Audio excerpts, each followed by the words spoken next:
Ayan, good morning guys. Good morning mga idol. Nandito na naman nga ako sa aming munting farm. Kasi binisita ko yung aking mga alagang tupa. Dahil nga nanganak yung isa. Kaya maganda. Blessing.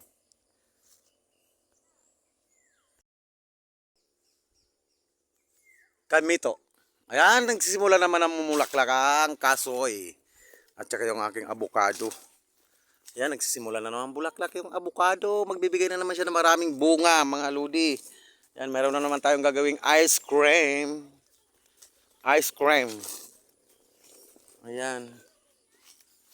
Oh, ha? Kailangan talaga dito na ako tumira sa Kaingin. Kasi para matutukan ko ang aking mga tanim. Tanim ng tanim natin mga prutas. Kasi inuubos ng mga unggoy, mga idol. Kaya ito nga ay kailangan talaga bantayan ay. Ay, Diyos mio, marimar.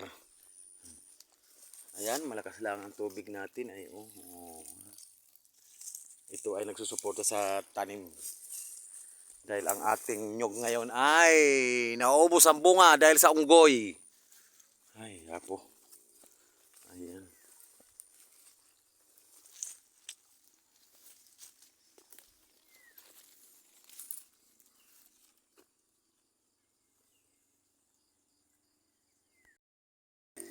Ililipat muna natin ang tubig. Itututok natin ngayon dito sa pili nuts. Itong pili nuts ay galing pa ng Bicol. Kaya ito itututok ko muna siya rito para naman matuwa sa akin yung aking rambutan, pili nuts at saka kakao. Yan nga mga idol, yan kay mga tanim na mga rambutan. Ayan, yan, rambutan po yan. Pati ito, rambutan. Ay, apo. Kaya talaga pag masipag ka talaga, ay talagang susuklian ka na maraming bunga. Katulad nito, langke. Ayan, maraming bunga yan. Hitik sa bunga yan mga idol. Saan ka mapupuntang sanga merong bunga. Yan lang. Thank you for watching. Alo. Good morning mga idol. Andito na nga ako sa aking ano ba yan? Munting paraiso. Ako po ay si Adan. Ito nga mga idol, papakita ko sa inyo yung aking tanim na napapakinabangan na ngayon. Bulol. Ito nga mga idol, maraming bunga yung aking langka. Ito ay ano ba to? Langka, basta kay langka. Ayun, marami pa bunga. Ayan mga idol, meron na naman ako mapakinabangan. Ito pag mahinog ay masarap, pag hinulay ay masarap, lalo na pag ginataan mga idol. Ayan, magandang araw sa inyo. Ako po ay nagdidilig po ng pili nuts. Ito po yung katawan ng pili nuts. Kung alam nyo po, ito ay ano ng Bicol, prutas ng Bicol mga idol. Ayan, mataas na. Hinihintay ko lang siya ipamunga para ay makain na mga lodi. Ayan yung aking rambutan. Nagsimula na rin talbos. Wala pang bunga.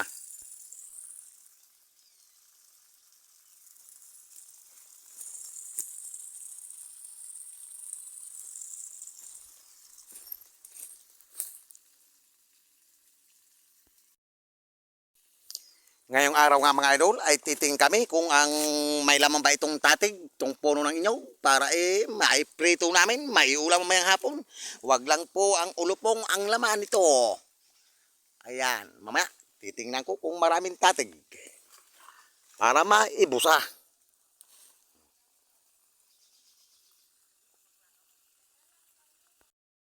Ayan nga po mga idol at tayo ay kaghanapin na natin ang mga tatig dito sa ilalim ng nyog. Tari ko, puking gala. Ay, ito nga mga idol, atay ay ibubual.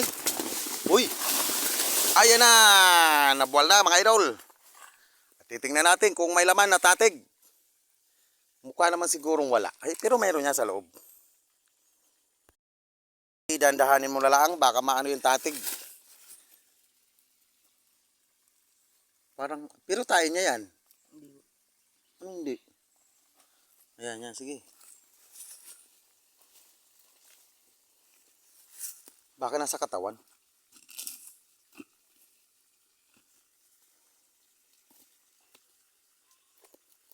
Hindi pa tinatik. Baka nasa katawan. Mga idol, yan nga mga idol, talagang walang laman ng tatig. Walang laman ng tatig itong puno ng inyog. At matigas pa raw ang puno. Dito, lilipat tayo sa kabila. Yan, dito na naman tayo sa isang nyog. Ito pong nyog nito ay inuwang, kaya namatay. Kaya pag inuwang, may tatig. Yan, tingnan mo yan, nakko. Tingnan mo yan. Meron lang yan. Oh, mag-aambat tayo, mag-aambat, antabay lang tayo mga idol. At ako'y nabubulol. Meron dyan anak, merong tatig yan. Ar-ar. Ar-ar. Dito tayo sa... Hehehehe. Ay, babay, babay. Yan. Dito tayo sa... Kaingin. Dito lumaki lahat yung mga tito mo. At saka si mama mo. Meron? Ba't ala? Mga po ano na po to? Pinag-iwanan na po. Hindi pag pinag-iwanan na yan, mugmug. Doon sa dulo. Ayan, patuloy pa rin po kami naghahunting ng tatig ng inyog. Dahil yan daw pa ay masarap na binubusa. Mga lodi.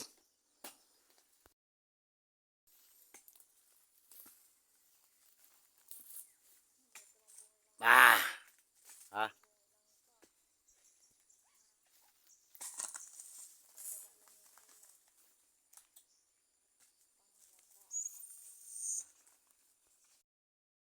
Dito na nga naman ako sa kaingin at makukuha kami ng tatig. Tatig ng inyog. Try namin kung mayroong laman. Kasi may 2 puno ako ditong nyog na inuwang na namatay. So, 3 years na nakakalipas, titingnan namin baka mayroon ng tatig.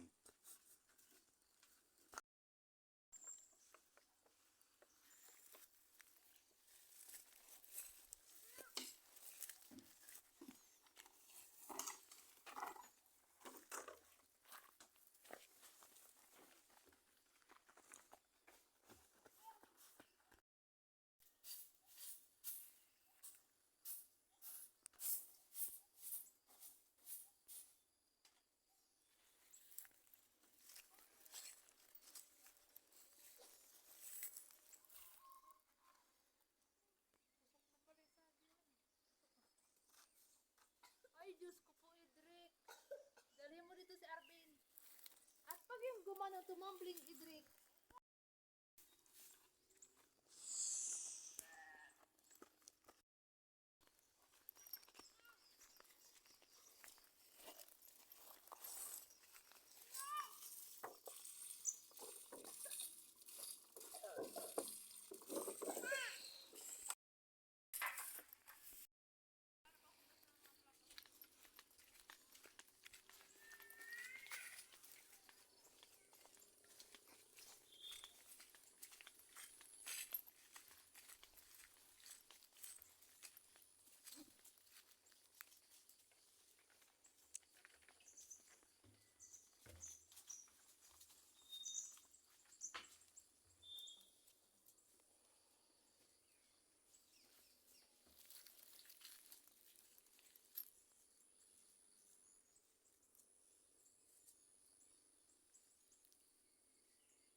Kamuti pala to, kinain ng daga.